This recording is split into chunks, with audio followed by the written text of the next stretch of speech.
Welcome to you, and this is the celebration of the heart of it all for the Christian community. Welcome to Easter, or at least to the scriptures for Easter, to Luke, and to the gathering at the tomb, and a surprise for the women. Bishop Kelvin, welcome back. Peg Riley, welcome back from Christchurch. Jan Clark, welcome. And I see you too are accompanied, as Alec often is, by your pink zebra. Lovely to have all three of you and a zebra to boot. So here we are.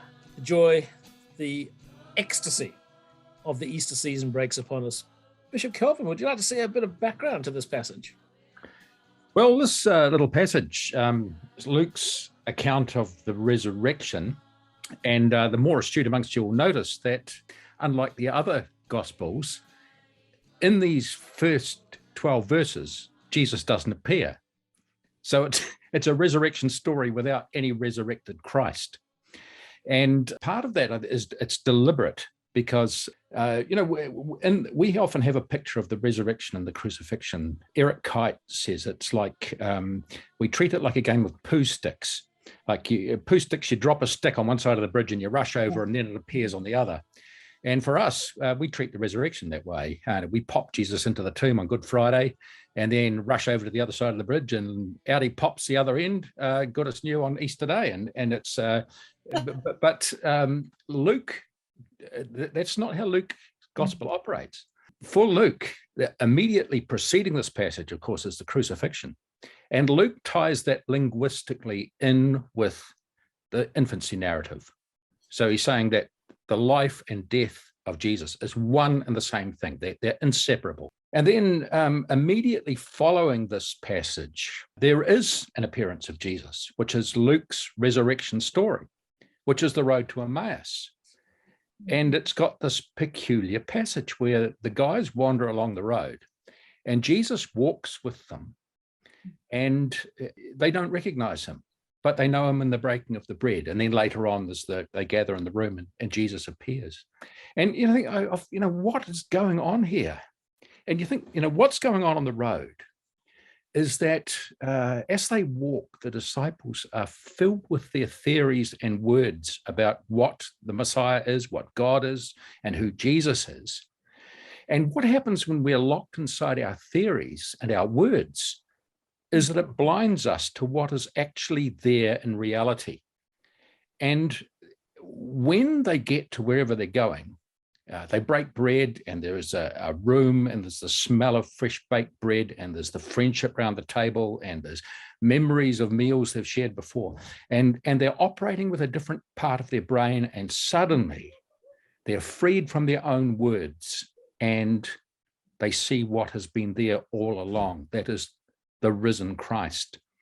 And for me, this little passage is so surprising and so, I guess, strangely structured because it's a reminder to me that Jesus comes to turn my entire world upside down and blow it to smithereens.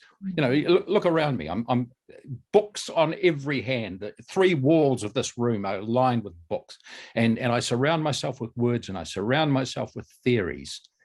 But I'm not going to find the risen Christ in those. I'm going to find him where he always is, and that is walking beside me in the ordinary events of my life. Thank you, Kelvin. And that amazing, you are looking for the living amongst the dead, or you're looking in the place of the dead for someone who is alive. It's confirms all of that. Let's hear from you, Jan, as we enter into the challenge of this adjustment that Luke wants us to make. Well, I was thinking about that whole aspect of remembering. If you go to a tomb or if you go to a graveside, you often go there, not just with your grief, but with your remembering. And I find that an interesting way into the reading because the angel, the being that they meet at the tomb, asks them to remember. And it's a bit like the Emmaus Road, go back over the story, go back over what you've known. And now that you've been shocked by, you go to do one task and lo and behold, you can't wrap this body in spices because the body isn't there. So you've been shocked out of what you were intending to do. And you've gone to a place of remembering, and now you're invited to remember into all of the story that's preceded it and see Jesus now with different eyes, because your tomb's been broken open too. So that was my connecting in to the story, I guess, that whole sense of the unexpected, and then the process that begins to make you wonder, what you thought was solid ground, well, it's not. I think what was the beginning of a process of opening up to something that's totally different to what you'd expected, even though you'd heard Jesus say all these things throughout the ministry that you've accompanied him on. There's my good news bit arriving, I guess. Well, yeah, we'll get a glimpse into that, a spoiler, but remembering, such a powerful word too. And so this massive amount. Peg, for you. Well, actually, my challenge followed on Jan's, because it was the women made those connections, that they heard from the angelic beings or the men who said, remember what Jesus said. And then they made the connection and went to share that connection with the others. And they thought they were being silly, stupid, idle words. And I find that so challenging, that our witness, our being in the world, sometimes when we're making connection and other people just put up blocks. And then I'm going to my good news, so I'll wait. But that's so no spoilers from you. No, it's no spoilers from me. All right. So Kelvin, let's go back with you for just a second more. In a sense, you've challenged yourself. You want to put away all the wordiness and all the head stuff. There's something else you're looking for there when you put that aside. Well, the challenge, I mean, as Jan says, the angels say to the women, remember. And they've been told this by the greatest teacher ever for 3 years, and they still haven't got it. And for me, it's what have I been repeatedly told that I just haven't got? And who is stopping me seeing it? Well,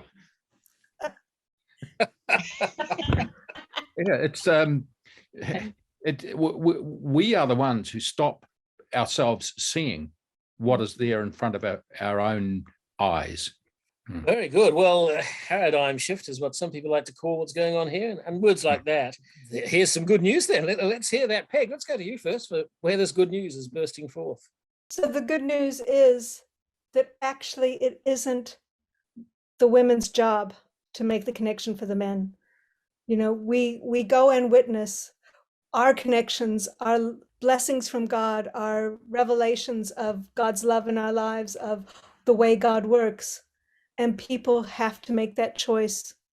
And Peter was the one who got up and ran. Peter said, there might be. And so 1 in 12 or 1 in 11 went and looked. But so I don't have to take the responsibility to do it, because it is in God's hand. The good news will make the connection. Love will win out. Kind of nice that he made a good decision there. Yeah. Kelvin, for you, some good news? Oh, well, the good news has got to be that the tomb is empty. And that this whole story, I mean, you bury somebody and they disappear. You walk with somebody and you can't see them.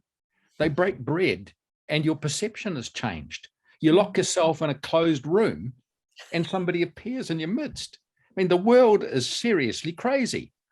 And it's crazy in the best possible way. And that's the good news. And Luke's been turning things upside down right from the beginning in his narrative. Jan, how does the good news grab you?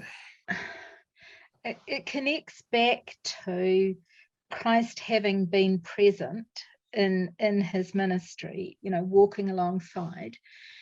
And then in his death, identifying with all those who have been powerless, and all the horrors that we as human beings can inflict upon one another, and then that not winning, that it's love that wins out. I know I sound like a stuck record, but for me the gospel is this love winning out, and over seeing that, because life can be pretty grim at times for people. We might live in a reasonably privileged country and with lots of comfort, but it's not where half the world lives, at least. And so it's this whole thing of that solidarity with us, and right through to the other side where we're loved ones, the being with us, and then having to break through to when we can't see, so that we might see and we might experience and we might understand and be transformed.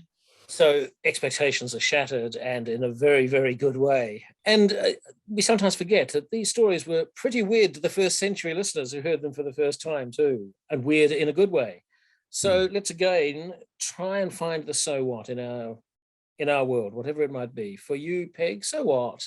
So what? Just keep proclaiming what the connections that I've made with what's happening in what I've heard, and going, oh yeah, and keep explaining them and keep sharing them, and let other people make their own connections, because that's up to them and God. So for you, Jan, the so what in the world around you?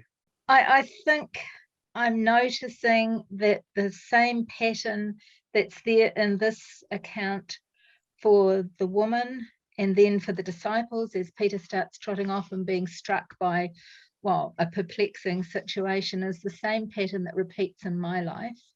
And maybe the grace-filled moment is those moments when others are also invited to be perplexed, to be vexed or something by the story. And so I don't have to have answers. I just have to share the perplexity of stuff, the sort of stuff that I can't make sense of, because maybe others are wanting to explore the same sorts of things. It's noticing not just those pleasant little moments when Christ is present, and it's in the beauty or the something, but it's also in those moments of incongruity, the stuff, all of the moments of life are a gift to enter into a wondering and an exploring and a finding Christ, really.